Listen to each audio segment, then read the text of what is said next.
So, first question, what is your first name?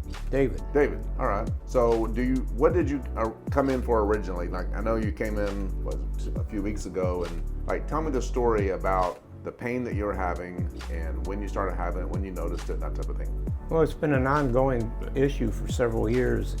I call it my hip area. I hadn't been able to walk more than a half a block without a pain level going to an 8 or 9. I'd have to turn around and go back to the house. Even after the 6th treatment, I've been walking 1 mile in 22 minutes, and my pain level starts kicking in after that half a block, but it never gets above a 4 anymore, and I'm able to go through the whole walk, and that pain stays constant. It doesn't get any worse. Only thing now is just need to build up my muscles again. Heck, I'm gonna be 82 years old tomorrow, so. Tomorrow? Oh, yeah, wow. So we're working with a lot of old parts here. What did you do? What kind of doctors were you seeing? What did you do for this pain? I know you went and saw a lot of doctors. I've been going to a pain management, 2 of them consultants, and I've been getting periodic injections in my lower back. And most of it was to deal with a sciatic nerve problem, where I was having bad pains in my right leg after sitting down for 10 minutes, but didn't really know how it was affecting my walking. And it seems like that's all I got left in life sometimes, is just to be able to walk normally. And I'm an active person, or at least I was, and I feel like I'm on the road to recovery right now after only 6 treatments. Did the injections that you had have any effect on this pain that we're treating? No, none whatsoever. But you were hoping they would? I was hoping it would, yeah. So you were having pain in your hips that would go up to an 8 or a 9, and you were seeing pain management doctors, and they were doing injections, and you were hoping it would help the hip, right, but it didn't. Correct. And then you saw an orthopedic surgeon. No, not for that. I saw an orthopedic surgeon years ago. When did you have your hip replacement? Oh, it's been like 4 years ago. Were you having this pain then? Yes, and based on the x-rays, I have a lot of arthritis throughout my body, and it was predominantly in the hips and lower spine. So we just figured needed a hip replacement, and it was that left side that was acting up first. Come to find out, that exacerbated the sciatic pain. So I really didn't need that, but in retrospect, we thought it would do good. And some of the pain that we're treating, you were having literally 4 years ago. Actually, longer than that. It probably, I'm looking at maybe 5 years, possibly 6. 5 to 6 and years. And it got progressively worse over the years, yeah. This is the pain on your hips, on the outside of your hips? Yes. Right. And you know what that's called? Not exactly. The diagnosis? Did any doctor ever tell you the diagnosis? No. It's called greater trochanteric bursitis. Okay. And it's the tendons. Actually, the bursa can be a source of pain, but you can also have what's called tendinopathy of the muscles that attach to that greater trochanter. You're probably having both, to be honest with you.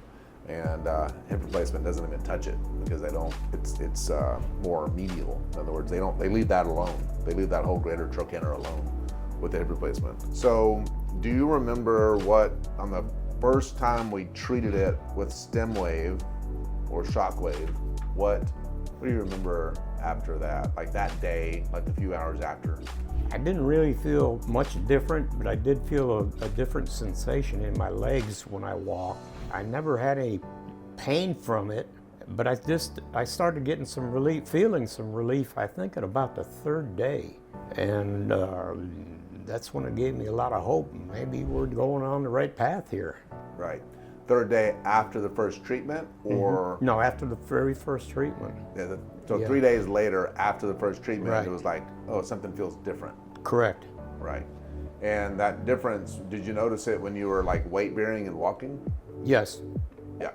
I noticed I could get, instead of getting a half a block before the pain started, it was a little bit longer and less. And that's what, gave me hope. And you just continued to walk regardless that your legs were hurting, right? Yes. You would just walk and kind of push through it? Yes, I did. You did? Okay. Yeah. Well, actually, for the first week, I limited it to a half a mile. Okay.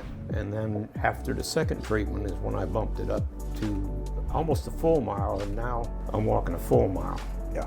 Okay. With just less pain. Mm-hmm. Yep. So yeah, and exercise as far as walking is kind of your primary thing right now. So without that, you don't have much, right? Correct. Yeah, because you're not doing much of anything else. Right.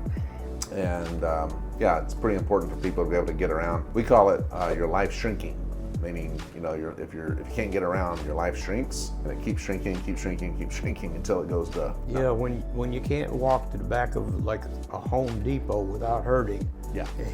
you realize something needs to change. Okay, and you're now at about the 6th treatment. We just finished our 6th, yes. 6th treatment, and that's just a little bit over halfway through the protocol, and you're, I'd say probably 50% better or so right now. I'd agree with that, yeah. Yeah, okay. All right. Anything else you want to add to that? No, I'm just going to keep going the course, and like I said, I'm just delighted I can walk a mile now without, having to call my wife to come pick me up. What is your ultimate goal as far as being able to walk? I mean, surely it's not like 5 miles. No, I don't really have a goal. I'll take it day to day. Yeah. Biggest thing is varying. I need to find varying routes, and that will keep my interest up. Yeah.